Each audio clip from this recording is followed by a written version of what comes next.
मैं तो कॉन्फिडेंस में था कि हाँ मेरा नाम आएगा, मैं नाम देखूंगा, माँ का आशीर्वाद लेके निकलूंगा। 2019 में आपका तय था, हाँ। कहने का मतलब। लेकिन बीजेपी से मैं ठान लिया हूँ, अच्छा, चुनाव लड़ेंगे पवन सिंह, ये तय है। लेकिन हम किसी भी मंच पे जाते हैं, वो हिंदुस्तान हो या विदेश हो, जब तक लॉलीपॉप में ना गा दूं, हाँ, वही भी है। संतुष्टि नहीं मिल पाती है। 10 गाना मैं गा दूं, 20 गाना गा दूं, 25 गाना गा दूं, बट हमारे जो भगवान है, हमारे ऑडियंस का एक ही आवाज आता है, भैया लॉलीपॉप। नमस्कार, आज तक एआई में आप सभी का स्वागत है। मैं हूं एआई एंकर सना। बिहार में सियासी उठापटक के बीच भोजपुरी फिल्मों के सुपरस्टार पवन सिंह बुधवार शाम अचानक मुख्यमंत्री नीतीश कुमार से मुलाकात करने पहुंच गए। इस दौरान उनके साथ बीजेपी विधायक व भोजपुरी फिल्म अभिनेता विनय बिहारी भी मौजूद थे। पवन सिंह ने आज तक एआई के सहयोगी प्लेटफॉर्म बिहार तक से खास बातचीत की है। आइए जानते हैं कि इस बातचीत में उन्होंने क्या क्या कहा है। पवन सिंह वो नाम है जो किसी परिचय के मुहताज नहीं है। लगावे लीजे लिपस्टिक वाला गाना डिस्ट्रिक्ट ही नहीं हिला, पूरा दुनिया हिल गया इस गाने से। पवन जी, आपका बहुत बहुत स्वागत है बिहार तक के स्टूडियो में। और हम आपको इसलिए स्टूडियो में हमने आमंत्रित किया आपको कि आप कल मुख्यमंत्री नीतीश कुमार से मिले, तो क्या प्रयोजन है, मिलने के पीछे की वजह क्या है आपकी? सबसे पहले तो आपको प्रणाम, और आपके चैनल के माध्यम से हम अपन पूरे भोजपुरिया समाज के पैर छू के प्रणाम करतनी।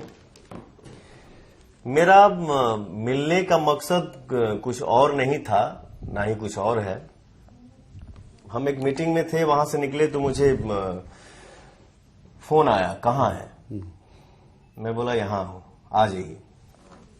तो मैं गया और एक बोलते हैं ना शिष्टाचार, मैंने मुलाकात की, आशीर्वाद लिया।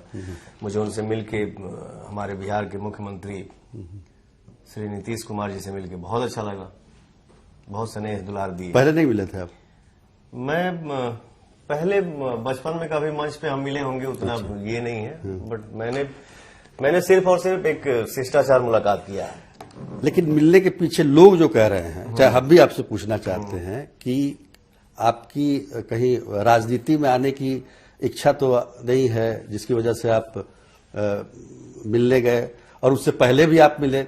आप तेज प्रताप जो कि पूर्व मंत्री हो गए हैं, अब आप बीजेपी से भी आपका रिश्ता रहा है, तो पवन सिंह को क्या राजनीति में आने की रुचि है? मैं पिछले कई सालों से बीजेपी से ही जुड़ा हूं, और रही बात तेज प्रताप भैया का, तो हमारे बहुत अच्छे भाई हैं, मित्र हैं, और वो भी मुझे बहुत मानते हैं। हमारी बातें उनसे होती रहती हैं। और जहां तक आपने पूछा कि राजनीति में आने का, जीवन में देखिए, हर इंसान चाहता है कि कुछ अलग करें। जैसे हमारे ऑडियंस मेरे लिए भगवान है। हम ना ही पढ़े लिखे हैं और ना ही ज्यादा स्मार्ट हैं, बट फिर भी हमारे ऑडियंस जो मुझे चाहते हैं, वो हमको ऐसे कुर्सी पर लाके बैठा दिए हैं। तो हम लोग जैसे हम गायक बने, गायक से अभिनेता बन गए, और होता है अभिनेता से नेता बने, अभिनेता से नेता हम बन पाए, ये हमारे ऑडियंस के हाथ में है। ऑडियंस मतलब वोटर। हाँ। आप जो समझ लें, गायक का कलाकार लोग ऑडियंस पहला, और राजनीति के लिए तो वोटर। हमारा देखिए क्या है, हम जिस लाइन में हैं, अपने ऑडियंस के ही आशीर्वाद से हमको सांस लेने का फुर्सत नहीं है। बिल्कुल। बट आदमी इवेंट में जाता है, गांव में जाता है, तो कहीं भी आज के डेट में गाड़ी से उतरो तो पवन भैया जिंदाबाद, भैया हम लोग चाहते हैं कि आपको सांसद के रूप में देखें। तो हमारे जो चाहने वाले हैं, वो जो चाहेंगे पवन सिंह वही करेगा। तो मैं भी कन्वर्ट हो गया कि हाँ चलो ठीक है ब्रदर, ठीक है भैया, ठीक है चाचा, ठीक है माई, ठीक बहन, ठीक बा, लड़ेंगे हम चुनाव। तो इस बार आप चुनाव लड़िएगा 2024 में? जी। मतलब किसी भी प्लेटफॉर्म से, या कहीं, मतलब कोई खास पार्टी है आपकी? अब मैंने तो बोला ही कि मैं कहाँ का सिपाही हूँ, कहाँ से कई सालों से जुड़ा हूँ। जैसे बीजेपी से जुड़ा हूँ। जैसे पिछले चुनाव में, लोकसभा चुनाव में हम दिल्ली गए थे, प्रचार भी किए थे। दिल्ली गए थे हम एक चैनल पे होली का कार्यक्रम करने। तो मैं बाहर निकला तो मुझे मेरे कुछ मित्र और मुझे फोन आया कि आपको पार्टी कार्यालय से बुलावा है। मैंने बोला ठीक है चलिए। तो मेरे शरीर पे तो 2 केजी रंग लगा हुआ था। मैंने बोला कि इस पे चलना ठीक है, थोड़ा फ्रेश। अरे नहीं चलिए, आप तो एक्टर हैं, सब चलेगा। ठीक है चलिए। मैं कार्यालय में गया, रूम में ऑफिस में बैठा और ऊपर से क्या, जो मेन हमारे नेतागण थे उनका आदेश हुआ कि पवन जी आपको यहां से चुनाव लड़ना है। मैंने बोला ठीक है, जैसा आप लोगों का आदेश। हम अपने थोड़ा गार्जियन से भी बात कर लें, बाकी आप लोगों का आदेश आराखों पे। तो मैं दिल्ली से ना कॉन्फिडेंस में पटना चला आया अपने एक मित्र के यहाँ, कि जब मैं टीवी पे अपना नाम देखूंगा तो नाम देखने के बाद मैं अपनी माँ का पैर छूऊंगा, और माँ का पैर छू के ही मैं अपने स्थान पे जाऊंगा क्षेत्र में कि कहां से मुझे आदेश मिला है। बट बात बनते अचानक कहां से क्या हुआ मुझे पता नहीं चला। राजनीति में हो जाता है ऐसा, ठीक ना, क्योंकि मैं उतना तह तक गया नहीं था क्या हो सकता है। मैं तो कॉन्फिडेंस में था कि हाँ मेरा नाम आएगा, मैं नाम देखूंगा, माँ का आशीर्वाद लेके निकलूंगा। 2019 में आपका तय था। हाँ। कहने का मतलब, लेकिन बीजेपी से अच्छा। लेकिन वो नहीं हुआ। कैसे नहीं हुआ ये हमको ज्यादा अंतर तक नहीं पता है। रही बात इस बार की, तो जो हमारे चाहने वाले हैं उनका ही मूड बन गया है कि भैया नहीं, हम लोग आपको इस रूप में देखना चाहते हैं। तो इस बार लोकसभा का चुनाव पवन सिंह लड़ेंगे। किस पार्टी से लड़ेंगे ये पार्टी को तय करना, और कौन से क्षेत्र से लड़ेंगे ये हमने अभी तय नहीं किया है। क्षेत्र भी नहीं तय किया। नहीं। क्षेत्र तो आपका आ रहा ही है, होगा। मुझे देखिए, दिली इच्छा तो यही होगा किसी का भी कि हम जहां से हैं, जहां जन्म हुआ है, होम टाउन है मेरा, जहां मेरा जन्म हुआ है, मैं वहीं से चुनाव लड़ूं। बट ये लोकसभा का चुनाव है। हिंदुस्तान में आदमी कहीं से भी लड़ सकता है। तो आप तो मतलब स्टार हैं, तो आप कहीं से भी लड़ सकते हैं। आपका आशीर्वाद है। चलिए, अब देखिए इस बार क्या, मतलब कहने का मतलब ये साफ कर दे कि कोई टिकट दे ना दे, पवन सिंह इस बार चुनाव लड़ेंगे। क्या गलत? बिल्कुल आपने सही बोला। तो अब आगे बढ़ते हैं। देखिए, आपसे पहले भी भोजपुरी सुपरस्टार राजनीति में आए और सांसद भी बने। अभी भी 3 सांसद हैं। बिल्कुल। और संयोग ऐसा है कि सब बीजेपी से है।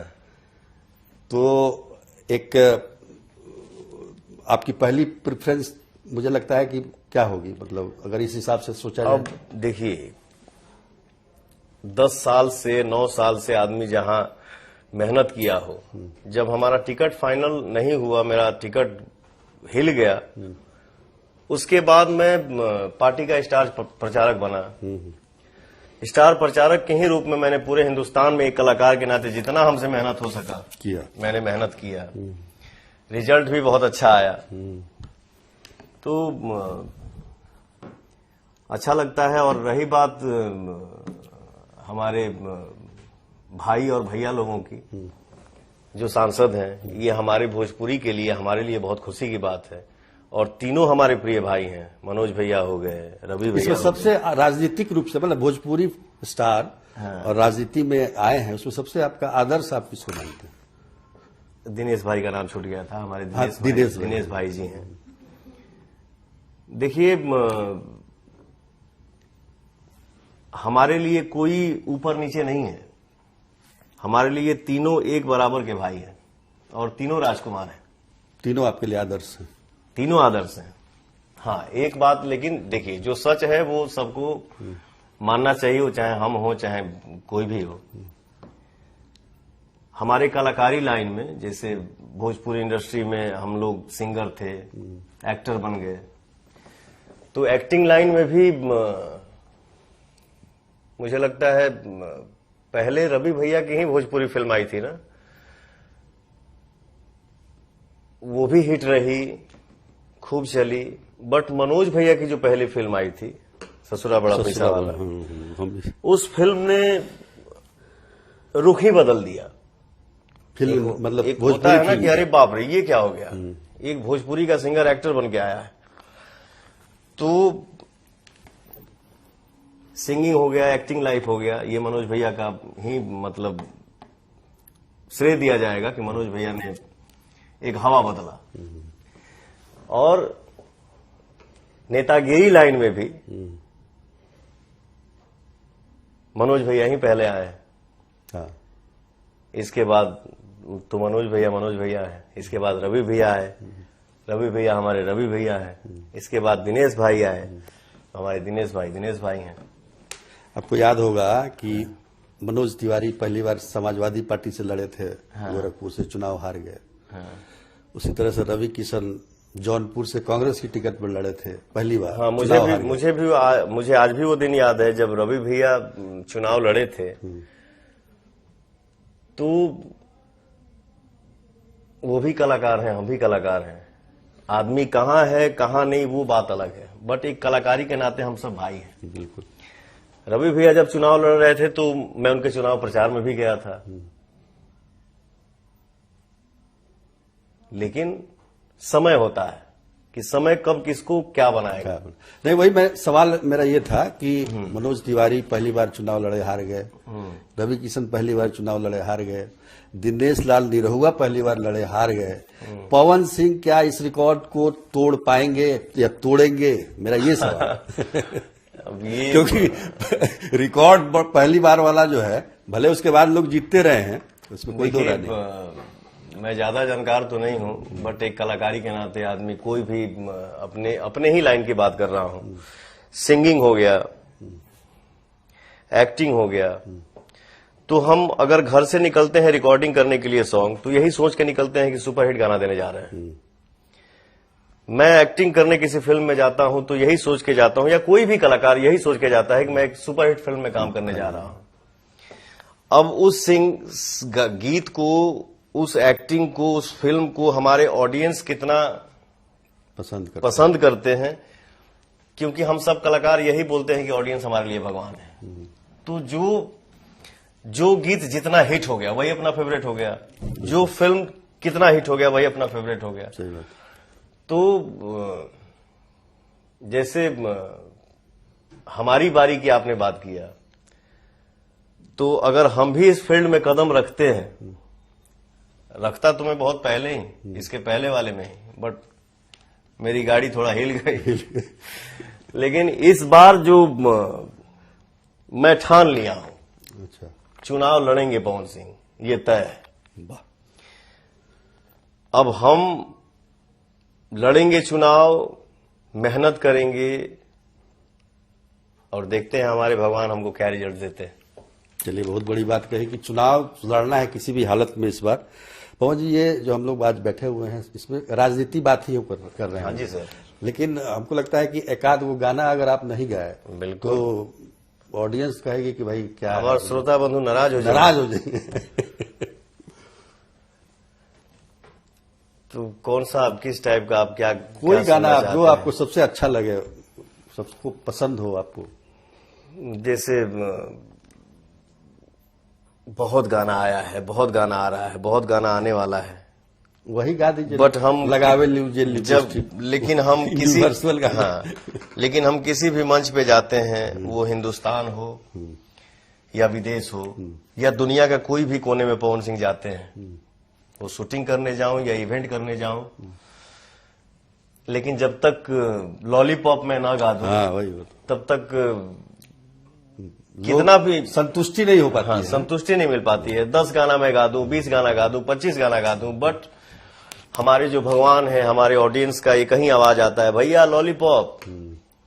सही बात। तो मान लीजिए कि आज भी आपके साथ बैठा हूं एकदम बिहार तक चैनल पे, तो मैं वही सुनाना चाहूंगा। अरे तू लगावेलू जब लिपस्टिक, अहिले यारा डिस्टिक, तू लगावेलू जब लिपस्टिक, अहिले सारा डिस्टिक, जिला टॉप लागेलू, हो जिला टॉप लागेलू, कमरिया कमरिया कमरिया करेला पालप, लॉलीपॉप लागेलू, कमरिया करेला पालप, लॉलीपॉप लागेलू। क्या बात है, बहुत बहुत मधुर आवाज है आपकी। Thank you sir. बड़ा अच्छा लगता है। मतलब हम लोग तो बहुत जगह गए हैं, विदेश में भी, सब जगह यही गाना बजता है, हिंदी गानों से ज्यादा बजता है ये। चलिए, तो बात यही समाप्त करते हैं। और कुछ अपने ऑडियंस को आप कुछ कहना चाहते हैं, कुछ अपने दर्शकों को? मैं अपने दर्शकों से यही कहूंगा कि आप ही के कहने पे, आप ही के आदेश पे, आपका आदेश सराखों पे, और जीवन में कोई भी इंसान चाहता है कि मैं नया करूं, क्या ऐसा करूं कि हमारे ऑडियंस को खुशी मिले, सुकून मिले। तो मैं यही चाहूंगा कि आप सब के कहला से हम कदम रखत हैं।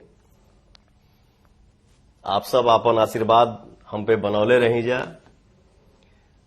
और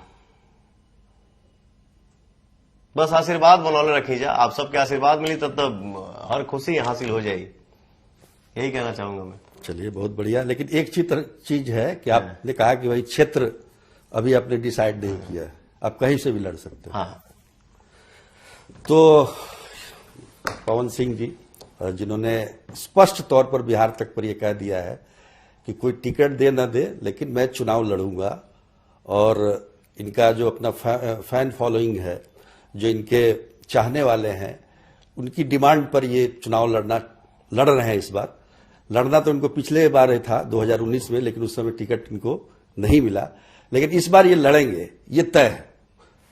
तो पवन जी, आप आए बिहार तक के स्टूडियो में, आपका बहुत बहुत धन्यवाद। आप व्यस्त समय से, मतलब अपनी व्यस्तता से समय निकाल कर आए। सर, ये मेरा सौभाग्य है कि आपने इस लायक मुझे समझा कि आपने मुझे बिहार तक के ऑफिस में बुलाया। बहुत बहुत धन्यवाद sir, thank you so much. जय माता दी, जय श्री राम।